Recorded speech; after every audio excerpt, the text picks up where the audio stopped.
a gente começou uma série nova chamado Para Quem Você Tem Ligado. Foi só um nome mais divertido para a gente dar, porque a gente está falando sobre uma vida de oração. Na semana passada a gente falou sobre a oração do Pai Nosso. Na verdade a gente começou com os discípulos perguntando para Jesus: Jesus, nos ensine a orar. E a resposta de Jesus ele começa abordando algumas características sobre a oração que ele espera, mas ele também ensina um modelo de oração, que é a oração do Pai Nosso, amém? Quem estava aqui, eu falei para anotar, então, se você não estava, faz igual escola, vai na pessoa que estava, pede as anotações dela, mas a gente estudou um pouco sobre a oração do Pai Nosso, como Jesus, porque o Pai Nosso não é uma reza pronta, amém? Para você que não estava aqui, só uma pinceladinha. O Pai Nosso não é para você orar somente, Pai Nosso que está no céu, não. Ali tem um modelo de oração. A gente começa exaltando o Senhor, reconhecendo quem Ele é. Depois a gente começa santificando o nome, depois continua santificando o nome dEle. Enfim, tem todo um modelo ali que Jesus nos ensina. Mas hoje eu quero continuar o que Jesus continua ensinando depois da oração do Pai Nosso. Para quem estava aqui, lembra que a gente terminou falando sobre perdão. E é engraçado porque é série de oração, mas a gente acabou falando sobre perdão, porque Jesus acaba o Pai Nosso também ensinando sobre o perdão. Foi uma noite linda aqui, quem estava aqui de cura, de pessoas liberando perdão. Mas eu quero ler com você a parábola que vem após isso. Jesus então ensina que a gente não deve ficar fazendo vãs repetições. Jesus ensina que a gente tem que entrar no nosso quarto, fechar a porta e orar em secreto. Jesus ensina a oração do Pai Nosso e ensina sobre o perdão. E logo depois ele conta uma parábola. E é essa parábola que a gente vai estudar hoje.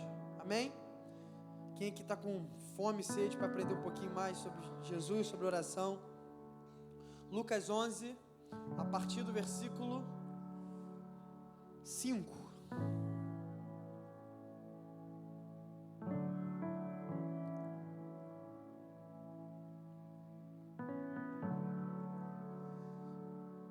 Posso ler? Quem achou aí diz amém? Quem vai ler no telão diz glória a Deus. Esse ministério é forte. Jesus disse ainda: se um de vocês tiver um amigo e for procurá-lo à meia-noite dizendo: amigo, me empreste 3 pães, porque outro amigo meu chegou de viagem e eu não tenho nada para lhe oferecer. E se o outro lhe responder lá de dentro: deixe-me em paz, a porta já está fechada e eu e os meus filhos já estamos deitados, não posso me levantar para lhe dar os pães. Digo a vocês que se ele não se levantar para dar esses pães por ser seu amigo, ele o fará por causa do incômodo e lhe dará tudo o que você tiver necessidade. Amém? Essa parábola conta a história de um homem, como a gente acabou de ler, acho que ela é bem clara, mas para explicar. Um homem que estava na sua casa e do nada ele recebe uma visita que ele não esperava, tarde da noite. E aí ele recebe essa visita e ele não tinha nada em casa para oferecer para essa visita. Sabe quando chega um amigo do nada na sua casa, você não tem café, não tem um pão, não tem um bolo para oferecer? Tem gente que não liga, mas Thalita morre. Quando eu convido alguém lá para casa, esqueço de falar para ela. Ela: Mateus, falar se eu tinha passado na padaria e tal. Então essa pessoa chegou na casa desse outro amigo e não tinha nada para ele oferecer. E isso na época, hoje já não é muito legal, mas na época era muito vergonhoso. Porque quando você recebia alguém, você lavava os pés dessa pessoa, você preparava um banquete, você tinha todo um ritual, uma cerimônia. E esse cara não tinha pão. E ele fala: eu vou ali rapidinho na casa do meu outro amigo, vou bater lá na casa dele e vou perguntar se ele tem pão para me emprestar. E esse cara faz isso, ele vai na casa de um vizinho, de um amigo que ele tem. Ele chega lá e bate. Ele fala: fulano chegou lá em casa e eu não tenho um pão para dar para ele. Será que você tem alguns pães para me emprestar?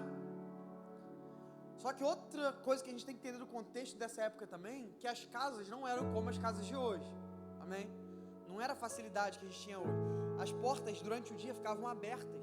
E à noite, para fechar a casa, tinha um pedaço de madeira gigante que a pessoa ela prendia a porta. Ou seja, era todo um trabalho para fechar uma casa. Ficava fechado durante a noite, a madrugada, abria de novo e passava o dia todo aberto. Porque não era igual hoje, que você vai lá, tranca a chave, destranca. Existia um processo para trancar uma casa. Fora isso, não tinha cama também, eram esteiras. E as famílias não tinham 3, 4 quartos, igual hoje em dia tem, ou no mínimo 2 quartos. do casal e das crianças. Não, dormia todo mundo no mesmo cômodo. Botava as esteirinhas, dormia o pai, a mãe, filho, filha, sogra. Quem tem essa benção que a sogra mora junto, a sogra estava ali também. Então era algo assim, trabalhoso. Porque se alguém me chama e está todo mundo deitado, eu vou ter que levantar. Talvez meus filhos estão dormindo e vão acordar. Eu vou ter que passar por cima deles. Eu vou ter que ir lá, vou ter que fazer todo um ritual para abrir aquela porta, para depois trancar de novo. Então era algo chato. E isso aconteceu, estava todo mundo deitadinho ali, estava todo mundo pronto para a soneca. E aí vem esse cara batendo na porta. Ele falou: me deixa em paz. Eu já estou deitado, meus filhos, minha mulher, está todo mundo confortável, já estamos bem para dormir. E aí Jesus termina essa parábola dizendo: mas se ele não te der pão porque ele é seu amigo, ou porque ele gosta de você, ou porque ele quer te ajudar, ele vai te dar pão porque você está enchendo, parafraseando, porque você está enchendo o saco dele. Você está irritando tanto ele, que vai ter uma hora que ele vai cansar e vai lá e vai te dar um pão, amém? Então Jesus conta essa parábola. E se a gente parar para analisar essa parábola aqui, a gente pode terminar aqui. Se eu terminar o texto aqui, a gente pode ter um falso entendimento, ou um entendimento equivocado, que Jesus está nos incentivando a ser chatos com ele. Não é? Se a gente terminar aqui, parece que Jesus está nos incentivando a encher o saco dele até ele nos dar alguma coisa. Porque, se ele não te der porque ele é seu amigo, ele vai te dar porque você está importunando ele. Então, importune Jesus também. Todo dia fala: Senhor, me dá um carro novo. Senhor, me dá um carro novo. Mas não é isso que essa passagem está dizendo. E é por isso que a gente precisa continuar. Jesus conta essa parábola e Jesus depois ele vai trazer um ensinamento sobre o que ele quer dizer com essa parábola. E aí a gente vai continuar lendo no versículo 9. Por isso digo a vocês: peçam e lhes será dado, busquem e acharão, batam e a porta será aberta para vocês. Pois todo o que pede recebe, todo o que busca encontra, e a quem bate a porta será aberta. Quem de vocês, sendo pai, daria uma cobra a um filho que lhe pede um peixe? Ou daria um escorpião ao filho que lhe pede um ovo? Ora, se vocês que são maus sabem dar coisas boas aos seus filhos, quanto mais o Pai Celeste dará o Espírito Santo aos que lhe pedirem. Então, com esse ensinamento aqui, Jesus ele vem completando e dando sentido a essa parábola que ele ensinou. Porque ele fala: um amigo pode até falhar com você na amizade e não te dar um pão porque ele é seu amigo, mas ele vai te dar um pão porque você está importunando ele. Mas Jesus completa, ele vai terminar dizendo: mas eu não sou como ele. Eu não sou como alguém que você precisa encher o meu saco, ficar me convencendo que eu tenho que te ajudar. Eu não sou como um amigo qualquer seu que você tem que me convencer que eu tenho que te dar algo. Eu sou o seu pai. Então, um amigo, um homem qualquer, uma pessoa falha, pode até não ter misericórdia com você, pode até ter de saco cheio com você, ir lá e te fazer só por fazer, mas eu não. Eu que sou o seu pai, eu estou sempre disponível para te atender, eu estou sempre disponível para te ouvir, eu estou sempre disponível para lhe ajudar. E ele compara nos compara com homens falhos. E ele fala: por exemplo, eu que estou aqui, sou pai da Maria, sou um homem falho, erro, sou pecador, sou um homem mau. Quando a minha filha, ela já está pedindo já. Quando ela me pede algo, a gente fica com o coração mole para dar. A gente já fica assim, calma. E aí agora fica na praia, ela: milho, milho, milho. E não cansa de comer milho. E eu vou lá e às vezes deixo de comer alguma coisa que eu queria para poder dar 2 milhos para ela. Deixo de tomar meu mate para poder dar um milho para ela. Por quê? Porque eu sou pai, porque eu amo ela. Porque eu prefiro ver a Maria bem, a Maria saciada, a Maria confortável do que eu. Amém? Não sei se tem outro pai aqui, mas geralmente é assim, ou deveria ser. Mas ele fala: você que é, por exemplo, eu ouvindo essa palavra, eu que sou mau, tento fazer de tudo melhor para Maria, imagina eu que sou o seu Pai Celestial, que sou o dono do mundo, o dono de todo ouro e toda prata, que te criei, que te salvei, quanto mais eu não vou te dar do melhor dessa terra. Então ele ama suprir a nossa necessidade, amém? Essa parábola não nos ensina a ficar convencendo Deus, você não tem que convencer Deus de nada. Deus é o maior interessado em te fazer bem. Deus é o maior interessado em suprir suas necessidades. Deus é o maior interessado em fazer aquilo que você espera, amém? Mas existem alguns ensinamentos que a gente pode tirar dessa parábola. O primeiro ensinamento, a primeira coisa que Jesus nos ensina através dessa parábola é que nós precisamos pedir. Ele fala, peça e a quem pedir será dado. Ou seja, ele está nos incentivando a pedir. E pedir nos leva para um lugar de humildade. Pedir nos leva para um lugar de reconhecimento, de que sozinho eu não consigo nada. Sozinho eu não posso nada. Leva a gente para esse lugar de humildade. Porque quando eu reconheço que eu não tenho, quando eu reconheço que o melhor que eu faça, eu não consigo sozinho, e aí então eu dobro meus joelhos, eu oro e eu peço ao meu Pai, que é o único que é capaz de fazer. Por exemplo, as nossas relações humanas. Quando uma pessoa chega ao ponto de pedir ajuda para outra, é porque essa pessoa quebrou um orgulho, essa pessoa talvez quebrou uma timidez, uma vergonha, uma falsa arrogância. Essa pessoa teve humildade. Luísa, me ajuda nessa questão aqui que eu estou com dificuldade. Então toda pessoa que pede é uma pessoa que teve que quebrar uma barreira de um orgulho e teve que chegar num lugar de humildade para pedir, amém? Quem aqui concorda com isso? Então quando ele está nos ensinando a nos pedir, ele está falando isso, que a gente tem que reconhecer que sem ele nós não conseguimos fazer nada. Quando eu entro no meu quarto, eu oro e eu peço ao Senhor. Quando eu peço ajuda ao Senhor, ou quando eu peço algo para o Senhor, no mundo espiritual o que eu estou fazendo é reconhecendo, Senhor, sozinho eu não sou nada, sozinho eu não posso nada, sem Ti nada eu poderia fazer, por melhor que eu seja, por mais que eu trabalhe, por mais que eu me esforce, só a Sua graça é suficiente na minha vida, só a Sua graça é capaz de me preencher, só a Sua graça é capaz de me dar vida abundante. E a palavra de Deus vai nos garantir que se a gente pedir vai ser dado.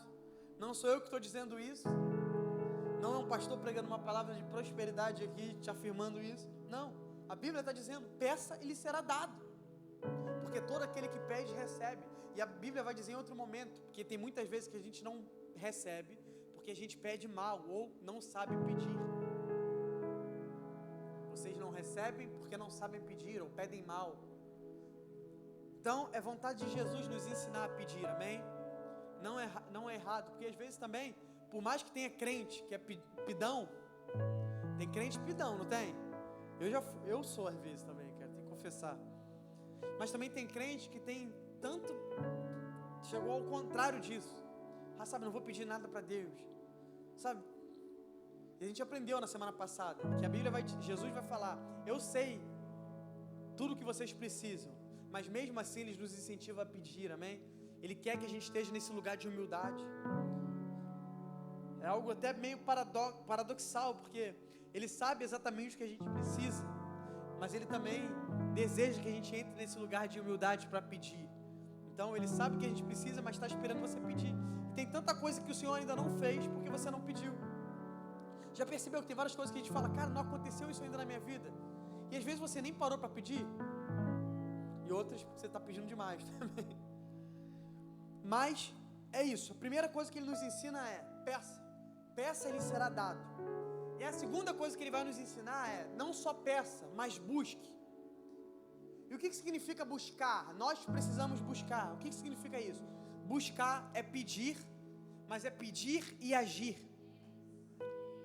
Porque também Jesus não está esperando que a gente esteja num lugar de, Senhor, me dá, eu estou aqui. Senhor, me dá. Mas o lugar da oração é um lugar em que eu peço, mas eu também faço a minha parte. Eu oro, eu peço, eu me humilho, eu entro nesse lugar de humildade, mas eu também faço a minha parte, eu saio da minha zona de conforto, eu ajo. Jesus nos ensina assim a pedir, mas Ele nos ensina a pedir e depois agir, ou agir e pedir.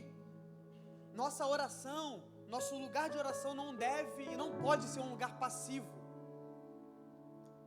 Um crente, uma mulher de Deus, um homem de Deus, que vive uma vida de oração, não pode ser uma mulher ou um homem de Deus que vive na passividade, só esperando que Deus faça algo. Mas é um crente que faz a parte dele e espera que o Senhor faça aquilo que só Ele pode fazer. Uma vida de oração está totalmente ligada a uma vida de atividade, sair da zona de conforto muitas vezes. Então orar não nos livra em ser fiel nas nossas responsabilidades. Mas orar garante que a gente colhe o fruto do nosso esforço. Então orar não nos livra das nossas responsabilidades, mas orar garante que a gente vai colher o fruto de todos os nossos esforços, de todas as nossas ações. Como nessa parábola. Também não tinha telefone na época, né? Mas o amigo, trazendo para o dia de hoje, não ligou e falou: aqui, você pode trazer na minha casa aqui 3 pães? Você que está querendo pão, amigo. Se você não puder, pelo menos, você já não tem o pão. Se tu não puder nem sair da tua casa e ir lá pedir.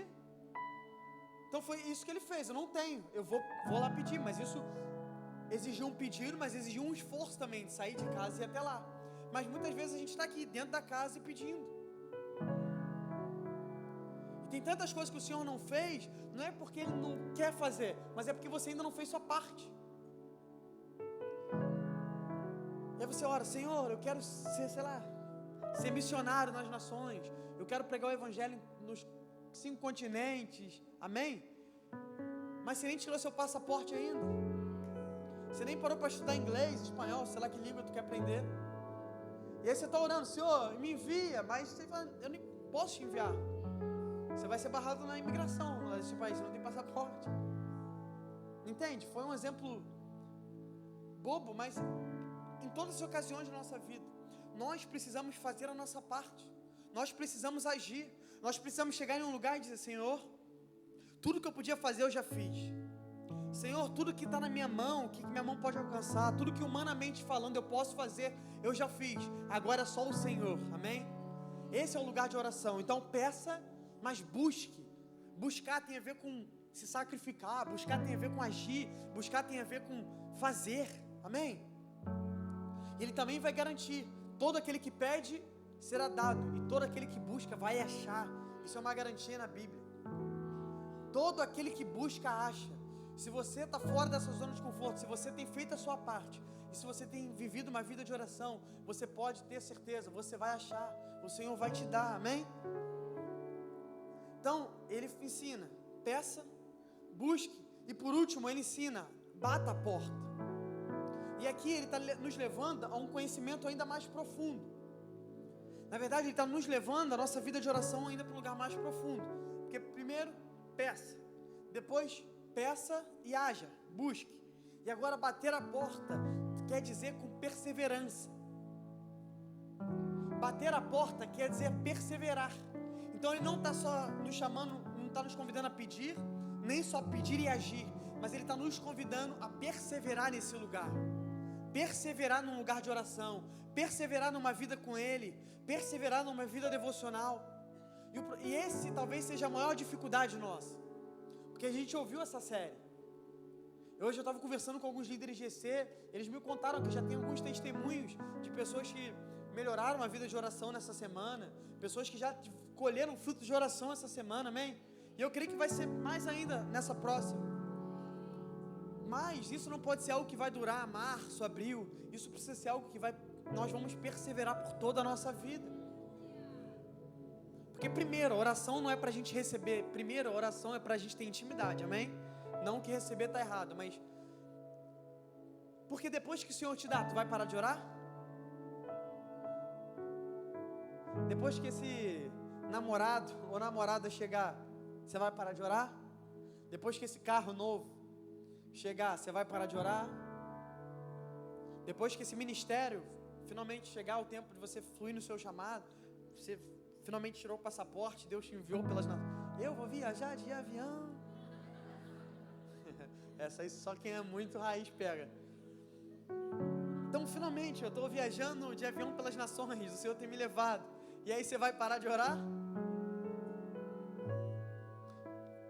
O Senhor nos chama para orar, para pedir, o Senhor nos chama para agir, mas o Senhor também nos chama para perseverar nesse lugar. Perseverar numa vida de intimidade, perseverar numa vida de oração. Bater a porta, quer dizer ali, ó, aquele cara pediu, chamou e ficou batendo até o amigo atender. Porque muitas vezes, ou a maioria das vezes, o Senhor não vai fazer no nosso tempo. A maioria das vezes o Senhor não vai fazer no tempo que a gente espera. Geralmente, ou é mais rápido, raramente é mais rápido, E na maioria das vezes demora um pouco mais do que a gente espera. Porque a nossa geração quer tudo para hoje. A geração que vai fazer um miojo, 3 minutos já demora muito. Porque também tempo é muito relativo, né? Porque, por exemplo, 30 segundos é rápido. Não é? Quem acredita nisso? 30 segundos é rápido. Mas já fez prancha, já malhando, fez. Fica 30 segundos de prancha, filho, que você vai ver que 30 segundos parece meia hora. Então o tempo é relativo. Então, para esperar a promessa, a maioria das vezes parece que está demorando tempo demais. Só que a gente vai ver o próprio Jesus, o Mestre, o Deus encarnado, o Deus que desceu, saiu do como é que é o nome? Da cadeira, trono. Obrigado. Desceu do trono, se fez homem, veio, esperou até os 30 anos para começar o ministério dele. 30 anos, amigo. Às vezes a gente não consegue esperar 30 dias. E 30 anos esperando para viver 3 de ministério. Jesus, de fato, é um exemplo para nós em realmente respeitar o tempo. E você vê o começo do ministério dele, meio que ele nem, não posso falar que queria, né? Mas ele começa o ministério dele com milagres em Caná da Galileia, transformando a água em vinho. E ele fala, ainda não é minha hora. Não é verdade isso? Ele fala, não é minha hora ainda. A gente não sabe de fato, existem estudiosos que vão falar, existem 1000 versões disso. Mas fato é que ele chega e fala, não é minha hora. E a mãe dele fala, vai lá e faz tudo que ele manda, vai começar agora. O homem com 30 anos já, cara. E às vezes a gente não está conseguindo esperar. Pô, aquilo que Deus me prometeu no último Revival Night ainda não aconteceu. Foi o último final de semana de fevereiro. Estamos dia 16 de março ainda. Mas Ele nos convida a perseverar. E não só perseverar até chegar à promessa, mas perseverar até o último dia da nossa vida. Que o último dia da sua vida você esteja ainda mais íntimo de Deus do que você está hoje. Que no último dia da sua vida, velhinho, em nome de Jesus, você esteja ainda mais íntimo, ainda mais engajado em oração, queimando mais por Jesus. Até porque você vai estar aposentado, você vai ter mais tempo. Aí você pode ler a Bíblia o dia todo, orar o dia todo, amém? Tô doido para isso acontecer. Tô brincando, eu amo. Enfim. Então Ele vai nos ensinar, peça e será dado, busque e você vai achar, e a quem bater, a porta será aberta. A quem perseverar, a porta será aberta. O nosso convite do Senhor é para que a gente tenha uma vida perseverante nele. Paulo vai falar em 1 Tessalonicenses 5,17, orai sem cessar, não pare dia e noite. Oração, assim, Jesus nos ensina, entra no seu quarto, tranca a porta, amém. Mas oração também é mais do que só esse momento, oração é nosso dia a dia. Eu dirijo orando, eu vou trabalhar orando, eu estou na praia orando, contemplando. O Senhor nos convida a orar sem cessar, a orar o tempo todo, diariamente, para sempre, amém? E por último, a galera da banda já pode vir. O último ensinamento dele é que nunca é tarde para Deus. O último ensinamento que a gente aprende com essa parábola é que nunca é tarde para Ele, ou o Senhor não tem um horário para te atender.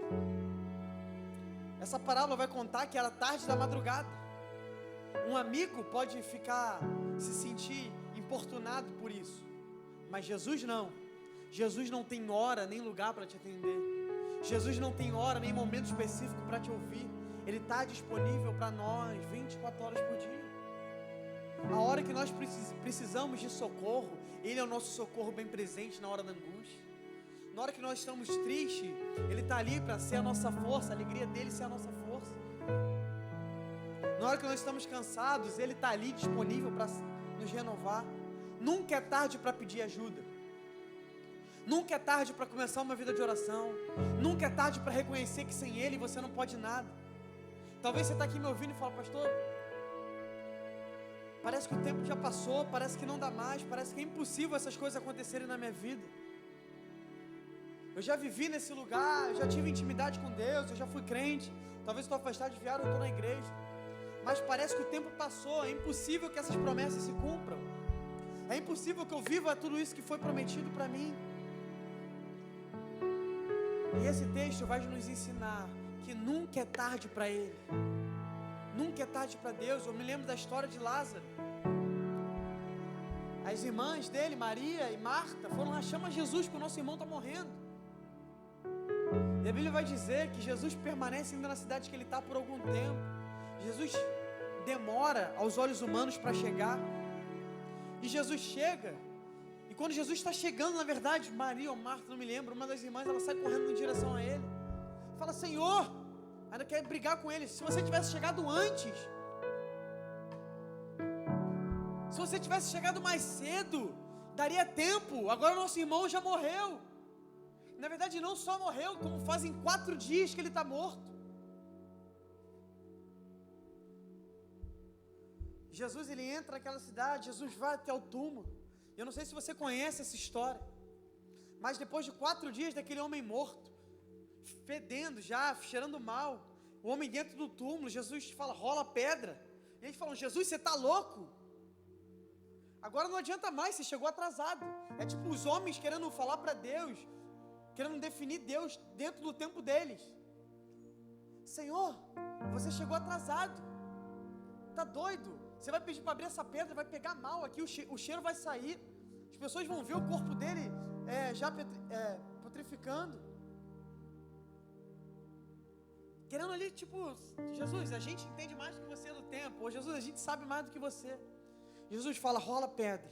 E ele grita: vem para fora, Lázaro. E a Bíblia diz que depois de 4 dias daquele homem morto, aquele homem sai andando daquele lugar, completamente vivo. Ou seja, para os olhos humanos já tinha passado, para os olhos humanos já estava tarde, para os olhos humanos não dava mais. Mas a Bíblia vai dizer que o Senhor não está no nosso tempo. A gente, homem, tem passado, presente e futuro. A gente está no Cronos, ou é Cronos? Eu sempre confundo esses dois. A gente está no Cronos. A gente está no nosso tempo, no tempo dos homens. Por mais que você se arrependa do que você fez ontem, você não tem capacidade de ir lá e mudar. Amém? E por mais que você esteja ansioso em relação ao futuro, você não consegue ir lá também saber o que vai acontecer. Mas o nosso Deus é aquele que vai no passado e apaga o passado. Nosso Deus é aquele que libera a palavra e já está lá no futuro. Então, Senhor, você está atrasado, estou em 4 dias, você não sabe de nada. Ele podia estar 20 dias aí dentro, podia ser só osso. Ezequiel estava diante de um vale de ossos secos. Ezequiel, então, começa a clamar sobre aquele vale, e fala que aquele vale começa a juntar osso com osso, começa a brotar carne, e começa a surgir um grande exército. Aos olhos humanos já passou muito tempo, quanto que esses ossos estão aí? Mas para Deus, se levanta, é um grande exército. Então nunca é tarde para o nosso Deus. Aquele cara foi de madrugada lá pedir, o amigo se já está tarde. Jesus nunca diz que já está tarde. A hora que você bate na porta dele, ele vai abrir. A hora que você busca ele, você vai achar. E a hora que você pedir, vai ser dado, amém? Mas existe uma chave hermenêutica, eu queria te convidar a você ficar em pé, para entender esse texto. Porque o Senhor quer que a gente viva uma vida de oração, uma vida de pedir, amém? De buscar. Mas o Senhor não deseja que você esteja nessa vida de oração como um pedinte, como um morador de rua, talvez, que fica ali fora mendigando esmola, ou como a Bíblia vai dizer, aqueles cachorrinhos que ficam embaixo da mesa mendigando migalhas. Essa não é o desejo de Jesus. E uma chave hermenêutica para entender esse texto é quando Jesus ele linka tudo isso à paternidade dele. Jesus não espera uma igreja que está orando como pedinte, mas Jesus espera uma igreja que está orando como filho. Vocês que são pais humanos, ele fala: mas eu não, eu que sou o pai celestial de vocês. E aí eu vou ler isso para a gente terminar. Quem de vocês, sendo pai, daria uma cobra a um filho que lhe pede um peixe? Ou daria um escorpião a um filho que lhe pede um ovo? Ora, se vocês que são maus sabem dar coisas boas aos seus filhos, quanto mais o Pai Celeste de vocês. Então o convite do Senhor não é que você seja um pedinte, mendigando pela atenção dele, mas o convite dele é que você entre com ousadia como um filho que entra para conversar com o pai. Um filho que entra com ousadia no quarto do pai e fala: pai, eu estou precisando disso. Um filho que sem vergonha nenhuma liga para o pai e fala: pai, será que você pode me fazer um pix de tanto para eu sair com meus amigos? Esse é o desejo de Jesus, não alguém que está pedindo com vergonha, ou quase que convencendo, mas não, alguém que tem autoridade de filho. E ele fala: eu que sou o seu pai, vou lhe dar o melhor. Eu que sou o pai, vou suprir as suas necessidades. Eu que sou o seu pai, vou te envolver com o meu amor. E muitas vezes a gente não consegue entrar nesse lugar, porque o nosso pai terreno foi um pai falho. Quantas vezes a gente não teve um pai todo errado, um pai que não nos deu amor, um pai que não nos deu abraço, um pai que não nos deu carinho? Você está aqui me ouvindo e está falando paternidade, você não consegue receber essa paternidade de Deus porque seu pai não foi um bom pai para você, ou talvez você nem pai teve, não conheceu, talvez perdeu ele, você cresceu sem um pai, e aí por ter uma má referência, ou por ter uma falta de referência, você fica perdido quando fala que Deus é seu pai. Mas o que significa ter um pai? Ou talvez você está me ouvindo e você teve um excelente pai, assim como eu estou tentando ser para minha filha. Mas por mais excelente que eu estou tentando ser, e eu tenho errado também, eu não chego aos pés do que o meu pai é para mim, do que o meu pai celestial é para mim. Então talvez você não teve pai, talvez você teve um pai falho, ou talvez você teve um ótimo pai. Independente de quem você é, a Bíblia vai dizer em Gálatas que todos nós temos um espírito dentro de nós que clama: Abba, Pai. Independente se você entrou aqui crente ou não, pecador, filho de Deus, você tem algo dentro de você que clama: Abba, Pai, Abba, Pai. Por mais que você tenha um excelente pai humano, tem um espírito dentro de você gritando: Abba, Pai, Abba, Pai. Porque você pode ter um pai terreno, mas enquanto você não suprir a sua paternidade espiritual, você vai viver como órfão. E o Senhor está chamando aqui nessa noite órfão. Pessoas que talvez não conseguiam ter uma vida de oração, uma vida de intimidade, porque se sentia órfão. Talvez por não conhecer, saber o que é um pai, ou talvez por até saber o que é um pai terreno. Mas hoje o Senhor quer te mostrar o que um pai celestial, o que é o maior exemplo de pai é. E essa noite vai ser mais uma noite de cura, amém? Assim como foi na semana passada. Eu queria que você fechasse seus olhos, colocasse a mão sobre o seu coração. Nós vamos cantar essa canção agora. E enquanto você canta, eu quero que você tenha a revelação agora do amor do seu pai, o amor do seu Abba, te abraçando agora, te dando carinho, te dando amor. Você que não teve pai, você que tem essa falta, receba agora, seja envolvido com esse amor agora nessa noite. Vamos, não fique envergonhado, não fique tímido, não fique paralisado nesse momento, mas se rasgue na presença do seu pai. Ele fala: filho, eu sou o seu pai que te ama. Independente se você errou, independente se você erra, eu continuo te amando. Vamos lá, vamos cantar essa canção.